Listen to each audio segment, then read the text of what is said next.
After spending a large amount of time sitting through the nightmare that was Pixel Pinky, I knew for a fact that no matter what, these final two shows couldn't be as bad or worse than Pixel Pinky. I just simply refused to believe that such a thing could be the case. I'm not gonna spoil how Too Loud is just yet, but for Master Raindrop, well, let's talk about it. Master Raindrop is a cartoon that ran from 2008 to 2009 for only one season and 26 episodes. It is a ripoff of Avatar The Last Airbender, and this is another Australian cartoon similar to Pixel Pinky, which makes me question what is up with Australia and making crappy knockoffs of Nickelodeon shows. Does Nickelodeon not exist in Australia? Like, I don't get it. What's the deal? So the show includes 5 elements in it instead of 4. See guys, this is a totally different, totally unique show from Avatar The Last Airbender. Avatar The Last Airbender only had 4 elements. This has 5. Water, wood, yes, wood, not wind or air or anything like that, wood, metal, fire, and earth. I'm gonna admit right here that I haven't watched Avatar The Last Airbender in forever, and I really need to rewatch it at some point, so if I get any details about Avatar wrong in this segment, then I greatly apologize, considering the fact that that live-action Netflix show came out very recently, and I've heard very mixed to negative things about it. I don't think I could have chosen a better time to cover this obscure Avatar ripoff. I really couldn't have chosen a better time. Compared to the previous 3 cartoons, this one's gonna be a bit harder for me to review, and the main reason for that is just because this show is boring in comparison. Pixel Pinky is worse than this, but like at least there's stuff in it that I could talk about. This is just like boring. There's nothing for me to say about it at all. Aside from the show having a martial arts theme and also being about elements, I don't really think there's that many similarities to Avatar The Last Airbender, in that I don't think there's any specific stuff from Avatar The Last Airbender that's just ripped off and put into this, similar to Coconut Fred or Pixel Pinky. It's obviously a ripoff, don't get me wrong, but I don't think there's any like specific episode plots or anything of that sort that's taken from Avatar and put into this show. I will say though that the show kinda reminds me of the Little Panda Fighter a lot, mainly because of its really bad animation. I feel like that might be a little harsh for me to say for this show because this is clearly some cheap, low-budget cartoon, but I cannot look at this and just not think of Little Panda Fighter. Something about the way the animation is, it really does remind me of the Little Panda Fighter. Some of the characters also have a really annoying voice as well, which seems to be a recurring thing in the not Nickelodeon collection for some reason. Somehow Wild Grinders is the only one of these shows that doesn't have any sort of like annoying, obnoxious voice acting, which is weird to me. I already know for a fact that Too Loud will be annoying as hell to sit through. I mean, it's in the name, Too Loud. It's gonna be obnoxious to sit through, I bet. One of the main elements of the show is Metal, who's represented with this anthropomorphic golden monkey who I guess is intended to be the comedic relief of the show. He also has this unbelievably annoying voice. Like, just listen to it, man. Just listen to it. Oh! Don't be such a bunch of potty poopers. These guys are dying to meet me. Jinho, Metal Element. Take a bow if it makes you feel comfortable. In general though, a lot of the characters on the show just have really awful, annoying voices. It's crazy. Notsy for you! You interrupted the sacred ceremony, destroyed the disc of harmony, and chipped one of my nails! Who are you? Oh, I was like meditating in my favorite moon crater when this ball of chaos came like flying in. Next thing, I was making like a meteorite. The moon! Then you must be Chang'e, the moon goddess! Look at my home, it's burning up!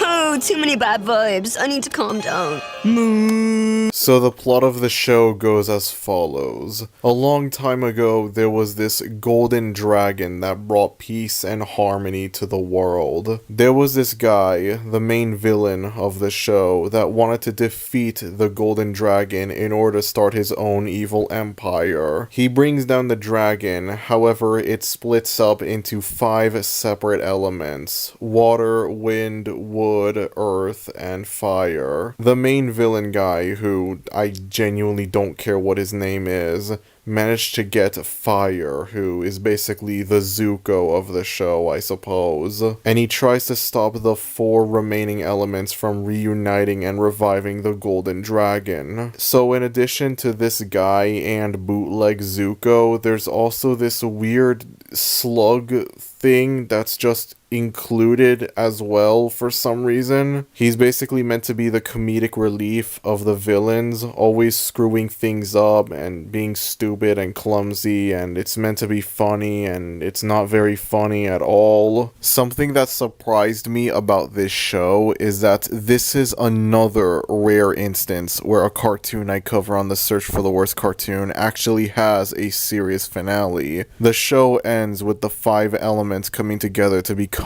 the golden dragon. And yes, that does include bootleg Zuko over here. I feel it's worth noting that for a large majority of the show, bootleg Zuko is portrayed as a bad guy, one of the villains of the show. The theme song portrays him as being part of the main cast of elements, as in like he's with the other elements on their journey.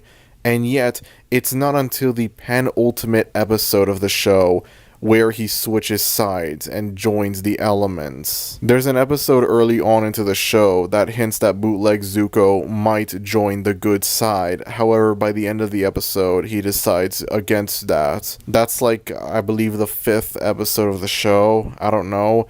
Again, this lasted 26 episodes, and I didn't watch every episode. Listen, these are 26 episodes that are all around 23 to 24 minutes long. There's no way I'm gonna sit through all of this. I'm sorry. I watched the first 5 consecutive episodes of the show, and then I skipped all the way to the penultimate episode because that was the episode where bootleg Zuko became a good guy, and then I watched the final episode of the show, and I felt like I missed nothing important at all. I felt like there were no important details from between episodes 6 to episode 24 that I was missing out on. So do what you will with that information. Compared to the previous 3 not Nicktoons, I don't even know if there's a lot for me to say about this show. There's something about it that's just kind of unappealing to me. I'm not sure what it is. Like, I cannot imagine anyone really enjoying this show. I watched the show on YouTube and I decided to scroll through the comments for one of the episodes, and I would see people talking about how they have like nostalgic childhood memories of this show, and it's like, I cannot imagine someone actually like watching this as a kid, let alone having nostalgic memories of it. I'm surprised it took me this long to make that realization, but like, yeah, there are people out there that have grown up with the shows that I've talked about on this series. Someone out there watched these shows initially when they were first airing. Not even just for the Not Nickelodeon collection, but just for the Search for the Worst Cartoon in general. Someone out there watched the Little Sam and Cat show when that was going on, and they have nostalgic memories of that. Someone out there watched the Nut Shack when that was airing all the way back in 2007. Most likely not a lot of people watched it, but I know for a fact that at least one person, one human being out there at some point in 2007 watched the Nut Shack on national television, and I'm not sure how to feel about that. Someone out there watched the Slim Shady show when that first came out, and they thought it was comedy gold. I myself am guilty of this. There are several cartoons that I've looked at in this series that I did indeed watch when I was a kid. Almost every cartoon that I've looked at on this series. Someone has watched at some point, whether it be like a show from when they were a kid or not. It could be like an adult cartoon that they would watch. Like someone watched Alan Gregory when it was airing back in 2011 on TV, stuff like that, and it just weirds me out, the idea of that. I don't know why. I can't even imagine like growing up with this. I'm sorry, I can't even imagine like someone out there grew up with Pixel Pinky. Like, that's just hard for me to comprehend. I don't know why. There is at least one person out there in Australia that grew up in the late 2000s watching both Pixel Pinky and Master Raindrop. At least one human being out there had these two shows as their favorite cartoons growing up as a kid. I don't know how to feel about that. I really don't know at all. But going back to what I was saying, there's just something really unappealing about this show. I'm not sure there's that much for me to say about this when compared to like Coconut Fred or whatever, but like that's just the one way for me to describe this show. It's just kind of unappealing to me. I guess it's just the bad CGI that affects it, the bad animation. This really does remind me of the Little Panda Fighter, but it's not like funny bad like Little Panda Fighter. It's just kind of, again, unappealing. You know what? I just realized something. In addition to the Little Panda Fighter, this show also reminds me of that really weird, really obscure Cartoon Network show with those Kung Fu chickens. Chop Socky Chooks. I'm not sure how many of y'all are gonna remember this show. I have basically no memories of this show. I don't even know if I watched this as a kid. But yeah, this was a real show that existed. This wasn't some weird fever dream that you had. And yeah, Master Raindrop really does remind me of this show. I'm not gonna lie. I don't know how I could be able to go into further detail about this, but there is something about this show that I just do not vibe with. There's something about this show that it just does not sit right with me. I get that this is a show that's intended for a young demographic. In fact, I think out of the 4 cartoons that I've looked at so far, this is the one that's like the most obviously intended for a younger demographic. I get that even though this is a ripoff of Avatar, it's obviously not gonna have the same like themes and whatever that Avatar has. Unlike the other cartoons, this one is a bit different in that like watching this show, I sometimes forget, oh yeah, this is meant to be an Avatar ripoff. I guess that could just be because there's not really much similarities between this and Avatar. There are still similarities, and there are enough similarities for me to call it a ripoff. But yeah, there were moments in this show where I'm just watching it and like, yeah, it's garbage, but I forget often that this is meant to be a ripoff of Avatar. Maybe if I like rewatched Avatar and like it was still fresh in my head, then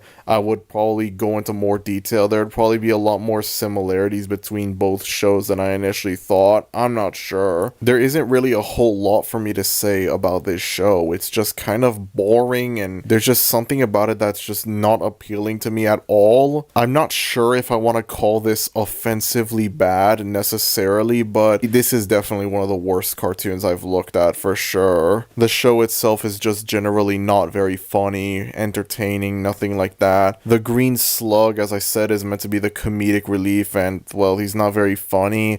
As a matter of fact, I'm just gonna say this. I feel like a large part of the unappealing nature of this show just comes from this slug character. I'm not sure what it is. You might think it's stupid for me to say that like this show is bad because I don't like one character, but that's just kind of how I feel. Something about this character, I don't know what it is. Maybe it's like the character design. Maybe it's the bootleg Patrick Star voice that he has.